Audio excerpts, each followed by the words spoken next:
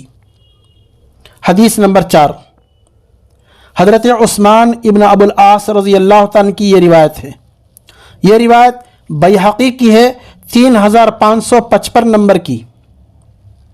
حضرت عثمان ابن ابو العاص رضی اللہ عنہ بیان کرتے ہیں، نبی علیہ السلام نے ارشاد فرمایا، جب 15 شعبان کی رات ہوتی ہے تو ایک پکارنے والا، اللہ کی طرف سے یہ اعلان ہوتا ہے، کوئی مغفرت طلب کرنے والا ہے جس کی میں مغفرت کروں، ہے کوئی مانگنے والا جس کو میں عطا کروں۔ کوئی بھی آدمی کسی چیز کا سوال نہیں کرتا مگر اس کو وہ چیز دے دی جاتی ہے، جو مانگو وہ مل جاتا ہے۔ 5ویں روایت حضرت علی رضی اللہ تعالیٰ عنہ کی ہے۔ یہ حدیث اللہ کے نبی علیہ السلام کی ابن ماجہ کی ہے 1380 پر 8 نمبر کی۔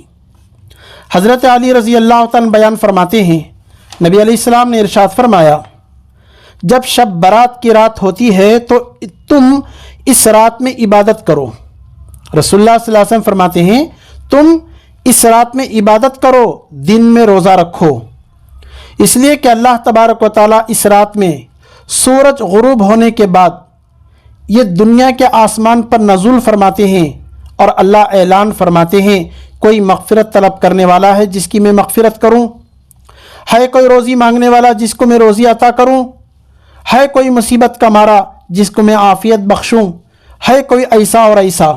اللہ کی طرف سے یہ پکار آتی رہتی ہے یہاں تک کہ صبح صادق طلوع ہو جاتی ہے۔ 6ٹھی روایت معجم کبیر طبرانی کی ہے 539 نمبر کی۔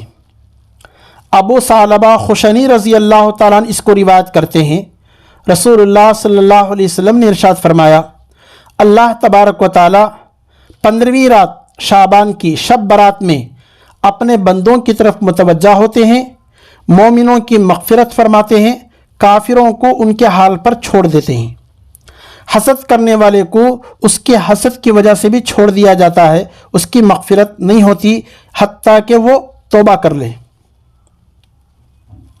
7ویں نمبر کی روایت یہ مصنف ابن ابی شیبہ کی روایت ہے 20 پر 9850 پر 9 نمبر کی۔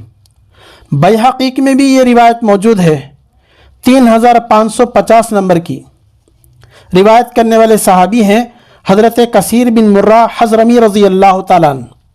وہ بیان کرتے ہیں، نبی علیہ السلام نے ارشاد فرمایا، شعبان کی 15ویں رات اللہ تبارک و تعالی مسلمانوں کی مغفرت فرماتے ہیں، مشرک کی مغفرت نہیں ہوتی، لوگوں سے دشمنی کرنے والے کی مغفرت نہیں ہوتی، حسد کرنے والے کی مغفرت نہیں ہوتی۔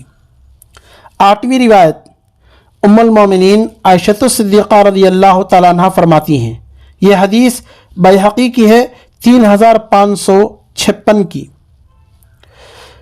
حضرت عائشہ رضی اللہ عنہا بیان فرماتی ہیں، نبی کریم صلی اللہ علیہ وسلم نے ارشاد فرمایا، میرے پاس جبرائیل علیہ السلام تشریف لائے اور یہ فرمایا یہ شعبان کی 15ویں رات ہے، اللہ تعالیٰ اس رات میں قبیلے بنو کلب کی بکریوں کے بالوں کی تعداد کے برابر لوگوں کو جہنم سے آزاد فرماتے ہیں، اور اللہ تعالیٰ اس رات میں رحمت کی نظر نہیں ڈالتے مشرک پر، حاسد پر، حسد کرنے والے پر، رشتہ توڑنے والے، قاطع رحم پر، ٹخنے سے نیچے لنگی پاجامہ لٹکانے والے پر، والدین کے نافرمانی کرنے والوں پر اور شراب پینے والوں پر اللہ تعالیٰ رحمت کی نظر نہیں ڈالتے۔ مطلب یہ ہے اللہ ان کی مغفرت نہیں فرماتے۔ اور ایک حدیث ہے بیہقی کی 3550 پر 4 نمبر کی روایت ہے، حضرت عائشہ رضی اللہ عنہا بیان کرتی ہیں، ایک رات رسول اللہ صلی اللہ علیہ وسلم بستر سے اٹھ کر کھڑے ہوئے نماز پڑھنے لگے، چنانچہ آپ نے لمبا سجدہ کیا، بہت دیر تک سجدے میں رہے، یہاں تک کہ مجھے یہ گمان ہوا کہ آپ کا انتقال ہو گیا۔ جب میں نے یہ دیکھا تو میں کھڑی ہوئی، یہاں تک کہ میں نے آپ کے انگوٹھے کو ہلایا تو اس میں حرکت ہوئی، تب میری جان میں جان آئی کہ رسول اللہ صلی اللہ علیہ وسلم زندے ہیں لیکن بہت دیر تک سجدے میں دعا کر رہے ہیں۔ جب آپ صلی اللہ علیہ وسلم سجدے سے سر اٹھائے، نماز سے فارغ ہوئے تو فرمایا، اے عائشہ، یا یہ فرمایا، اے حمیرہ، کیا تو نے یہ گمان کیا کہ نبی نے تیرے حق کو ادا کرنے میں کوتاہی کی؟ حضرت عائشہ فرماتی ہے، میں نے کہا نہیں، آپ نے کوتاہی نہیں کری، اللہ کی قسم یا رسول اللہ، لیکن آپ کے لمبے سجدے کی وجہ سے مجھے یہ گمان ہوا کہ آپ کا انتقال ہو گیا، اس لیے میں پریشان ہو گئی۔ آپ صلی اللہ علیہ وسلم نے فرمایا، کیا تم جانتی ہو یہ کون سی رات ہے؟ اللہ تبارک و تعالی 15ویں شعبان شب برات کی رات میں اپنے بندوں کی طرف متوجہ ہوتے ہیں، مغفرت طلب کرنے والوں کی مغفرت فرماتے ہیں، رحم چاہنے والوں کے لیے رحم کا فیصلہ فرماتے ہیں، کینہ حسد کرنے والوں کو ان کی اپنی حالت پر چھوڑ دیتے ہیں، یعنی ان کی مغفرت نہیں ہوتی۔ یہ 9 حدیثیں میں نے حدیث کی کتابوں سے آپ کے سامنے ذکر فرمائی ہیں۔ ان حدیثوں سے چند باتیں ہمیں معلوم ہوئی۔ پہلی بات یہ معلوم ہوئی، اللہ تبارک و تعالیٰ اس رات اپنی مخلوق کی طرف خاص توجہ اور اپنی خاص رحمت کا نزول فرماتے ہیں۔ نمبر 2، کثیر تعداد میں لوگوں کی مغفرت فرماتے ہیں۔ نمبر 3، کثیر تعداد میں لوگوں کو جہنم سے آزاد فرماتے ہیں۔ نمبر 4، مغفرت چاہنے والوں کی مغفرت ہوتی ہے۔ نمبر 5، دعا کرنے والوں کی دعائیں قبول ہوتی ہیں۔ نمبر 6، کوئی رزق میں برکت، کمائی میں برکت، روزی میں فراوانی مانگے، اللہ رزق طلب کرنے والے کو روزی دیتے ہیں۔ نمبر 7، رحم مانگنے والوں کو اللہ رحم فرماتے ہیں۔ نمبر 8، کوئی مصیبت کا مارا ہے، مصیبت دور کروانا چاہتے ہیں، اللہ سے دعا کریں، شب برات کے اندر مصیبت آپ کی ٹل جائے گی۔ نمبر 9، جنت البقیع قبرستان گئے تھے، اس لیے قبرستان جانا، وہاں جا کر کے میت کے حق میں دعا کرنا، یہ مستحب عمل ہے۔ محترم ناظرین، یہ شب برات میں کیے جانے والے اعمال ہیں، ہمیں چاہیے کہ ہم ان تمام اعمال کی پابندی کریں، عبادت میں اپنا وقت گزاریں۔ اس کے بعد قبرستان زندگی میں کبھی آپ کو موقع ملا، 1-2 مرتبہ قبرستان جانا نصیب ہوا، اس سنت پر عمل کرنے کی پوری کوشش کریں۔ تیسرا عمل یہ ہے، عبادت کا خاص اہتمام کریں۔ اس بابرکت رات میں رحمت خداوندی سے محروم کون کون ہوں گے؟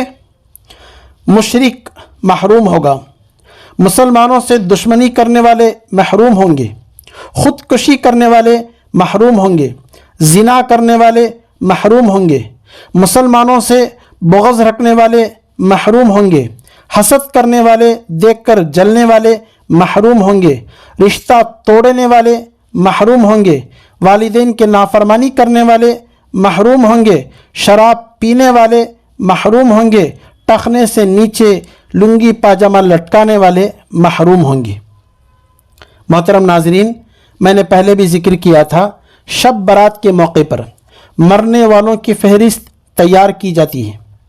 مسند ابو یعلا کی یہ روایت ہے 940 پر 1 نمبر کی، ام المومنین عائشہ صدیقہ رضی اللہ عنہا بیان کرتی ہیں، نبی علیہ السلام پورا شعبان روزہ رکھتے تھے اور فرماتے تھے، میں نے روزے اس لیے رکھے کہ اللہ تعالیٰ اس سال میں مرنے والے ہر ایک آدمی کا نام لکھا جاتا ہے۔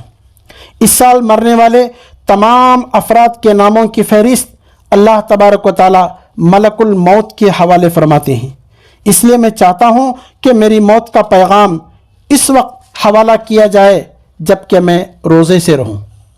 ہمیں چاہیے کہ ہم روزے کا اہتمام کریں۔ 15ویں شعبان کی رات ہوتی ہے تو ملک الموت کو ایک صحیفہ رجسٹر دیا جاتا ہے اور کہا جاتا ہے کہ اس صحیفے میں جن کا نام ہے ان کی روح قبض کرو۔ پس ہم لوگ اللہ سے دعائیں مانگیں۔ دعائیں تقدیر کو بھی ٹال دیتی ہیں۔ اور تیسرا عمل یہ ہے، شب برات کے دن دعائیں بہت زیادہ قبول ہوتی ہیں۔ مصنف عبدالرزاق کی یہ روایت ہے 7927 نمبر کی، حضرت عبداللہ بن عمر رضی اللہ تعالیٰ عنہما بیان کرتے ہیں، نبی علیہ السلام نے ارشاد فرمایا، 5 راتیں ایسی ہیں جس میں دعا رد نہیں ہوتی، قبول ہو جاتی ہے۔ ان راتوں میں کی گئی دعائیں مقبول ہوتی ہیں۔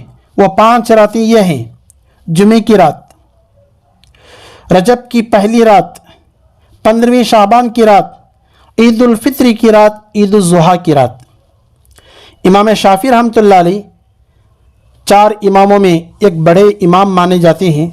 امام شافعی رحمۃ اللہ علیہ فرماتے ہیں، مجھ تک سند کے ساتھ یہ بات پہنچی ہے، 5 راتوں میں دعائیں قبول ہوتی ہیں: جمعے کی رات، عید کی رات، بقرہ عید کی رات، رجب کی پہلی رات اور شعبان کی 15ویں رات۔ محترم ناظرین، ہمارے سامنے یہ جو 15 شعبان کی رات آتی ہے، اس رات میں خاص طور سے دعاؤں کا اہتمام کریں اور عبادت اپنی اپنی حیثیت سے کریں۔ معجم ابن عرابی میں یہ حدیث موجود ہے 2190 پر 4 کی، رسول اللہ صلی اللہ علیہ وسلم نے ارشاد فرمایا، جس نے عید کی رات اور 15ویں رات جاگ کر عبادت کی، اس کا دل اس دن نہیں مرے گا جس دن سارے دل مر جائیں گے، یعنی سکرات کے وقت اس کا دل پریشان نہیں ہوگا، گھبرائے گا نہیں، نہ قبر میں نہ قیامت کے دن، اس کا دل مضبوط ہوگا۔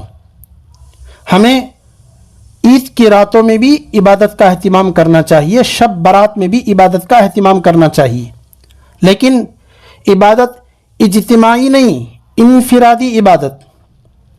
بحر الرائق فقہ کی کتاب ہے، ایسے ہی مراقی الفلاح فقہ کی کتاب ہے، در مختار فتاوی کی کتاب ہے۔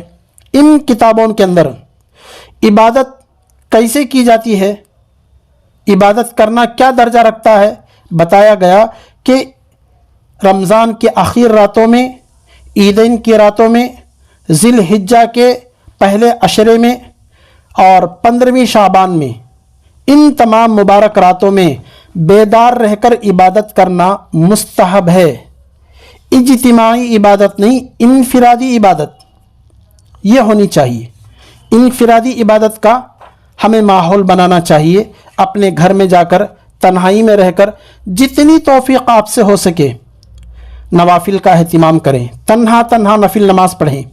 اس کے لیے کوئی خاص رکعتوں کی تعداد نہیں ہے، کوئی خاص سورہ کی قرات نہیں ہے، جتنی رکعت ہو سکے نفل کی نیت سے پڑھیں، جو سی صورت آپ کو یاد ہے وہ صورت پڑھیں، قرآن کریم کی تلاوت کریں، یا پڑھنے نہیں آتا تو کسی سے قرآن سنیں، حدیث پڑھیں یا حدیث کی باتیں سنیں، تسبیح کا اہتمام کریں، رسول اللہ صلی اللہ علیہ وسلم پر درود و سلام کا نذرانہ پیش کرنے کی کوشش کریں، خوب دعا کریں اور سب سے بڑھ کر توبہ استغفار کریں۔ محترم ناظرین، یہ ہے شب برات کی عبادت کا خلاصہ جو میں نے آپ کے سامنے حدیث کی روشنی میں پیش کیے ہیں۔ اللہ پاک سے دعا ہے کہ کہ اللہ پاک ہم تمام کو ان باتوں پر عمل کی توفیق عطا فرمائے۔ شب برات کے موقع پر خوب جم کر عبادت کرنے کی اللہ ہم سب کو توفیق نصیب فرمائے، آمین۔ وآخر دعوانا الحمدللہ رب العالمین۔ السلام علیکم ورحمۃ اللہ وبرکاتہ۔